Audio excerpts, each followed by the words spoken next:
Hello and welcome to rise to success now. मैं निखिल आज के इस वीडियो में आपका स्वागत करता हूं। आज मैं एक ऐसी कहानी लेके आया हूं जहां से आपको अपने बिजनेस के लिए एक बहुत अच्छी सीख मिल सकती है। ये कहानी है जब एक टीचर अपने क्लासरूम में एक एक्सपेरिमेंट के लिए बच्चों को इकट्ठा करते हैं और फिर टेबल पे वो एक बड़ा सा डब्बा रख देते हैं और उसके पास 3 बाउल में अलग अलग चीजें होती है। पहले बाउल में होती है रेत यानी कि सैंड, दूसरे बाउल में होते हैं छोटे पत्थर और तीसरे बाउल में थे बड़े पत्थर। अब टीचर उन स्टूडेंट से पूछती है कि अगर ये तीनों चीजें जार में डालनी हो तो बताइए कैसे डाली जाए। बच्चे जो एक्साइटेड थे सबसे पहले सबसे आसान चीज के बारे में बोलते हैं, तो बोलिए सर पहले रेत डाल दीजिए। और टीचर ने फिर रेत का बाउल उठा के उस जार में डाल दिया। फिर बच्चे बोलते हैं सर अब छोटे पत्थर लीजिए और उन्हें डाल दीजिए। और उसी तरह से उन्होंने छोटे पत्थरों को भी उस जार में डाल दिया। अब बच्चे बोले कि सर बड़ा पत्थर एक बाय एक उठा के उसमें एडजस्ट करके डालिए। तब बच्चे बड़े शॉक हो गए थे इस बात को देख के कि जार में बड़े पत्थर तो जा ही नहीं रहे थे, जगह कम पड़ चुकी थी। तब टीचर ने उनको समझाया कि बेटा ऐसे कभी भी जार भरा नहीं जा सकता। याद रखना अगर तुमको जार इन तीनों चीजों से भरना है तो सबसे पहले आपको भरना चाहिए बड़े पत्थरों को। बड़े पत्थर अपने आप में जगह सबसे ज्यादा रोकते हैं, इसलिए अगर उनको जार में पहले डाल दोगे तो अपनी जगह ले लेंगे। फिर उसके बाद आते हैं छोटे पत्थर।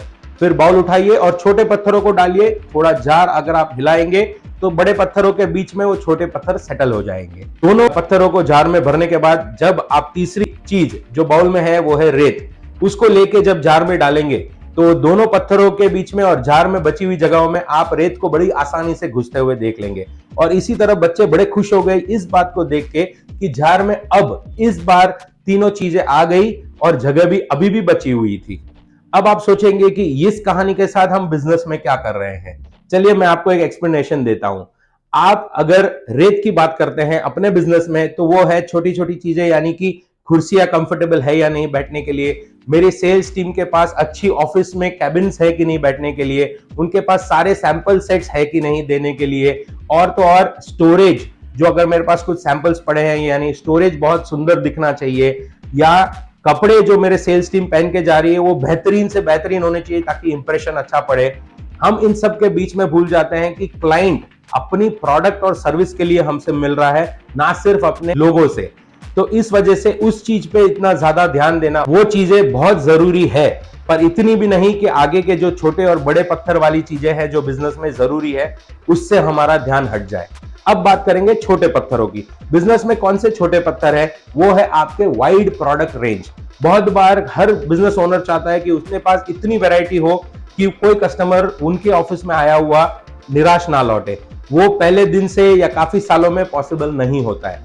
करना जरूरी है, पर अगर वो ना हो तो उस पर ज्यादा टेंशन लेने वाली बात भी कोई नहीं है। दूसरा एग्जांपल है कि हम चाहते हैं कि हमारे सेल्स टीम के पास लैपटॉप्स या टैब्स हमेशा मौजूद हो ताकि वो कोई भी प्रेजेंटेशन दे सके। ये जरूरी है, पर अभी भी ये छोटा पत्थर है, इसके बगैर भी काम किया जा सकता है अगर आपकी प्रोडक्ट और सर्विस में दम हो तो। तीसरा ऐसा एग्जांपल है कि हम चाहते हैं कि सैलरीज हो या फिर वर्किंग आवर्स हो वो एकदम कंफर्टेबल रहे हमारे एम्प्लॉइज के लिए। वो आगे चल के जब आप अपनी कंपनी को बड़ा बना लेंगे या प्रॉफिटेबल बना लेंगे तो ये चीजें अपने आप सेटल हो जाएंगी। इस पे अपने आप को इतना जोर देना जरूरी नहीं होता है। अब बात करेंगे जो बड़े पत्थर होते हैं बिजनेस में, जो हर बिजनेसमैन को ध्यान रखना चाहिए, वो है एग्जांपल नंबर 1 आपकी सेल्स स्ट्रैटेजी।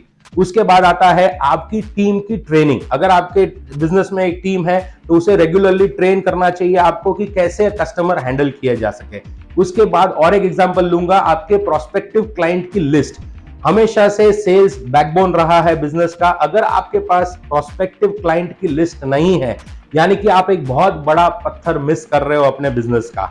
और एक एग्जांपल दूं तो आपको अपने अकाउंटिंग हमेशा से सही रखनी चाहिए, क्योंकि अकाउंटिंग सही हो तो क्लैरिटी रहती है आपके पास। तो इसी तरह से ये जो बड़े पत्थर है हम उन पे अगर ज्यादा फोकस पहले करेंगे तो अपने बिजनेस की ग्रोथ बहुत इजीली पाएंगे। उसके बाद हम लोग छोटे पत्थर जो मैंने डिस्कस किए उस पर भी ध्यान दे सकते हैं। और इसी बीच में जैसे हमारे एग्जाम्पल में रेत जार में फिट हो गई थी, बाकी के जो अपने रेत के बिजनेस के प्रॉब्लम्स हैं वो अपने आप कहीं ना कहीं फिट हो जाएंगे और इस चीज का सॉल्यूशन निकल जाएगा।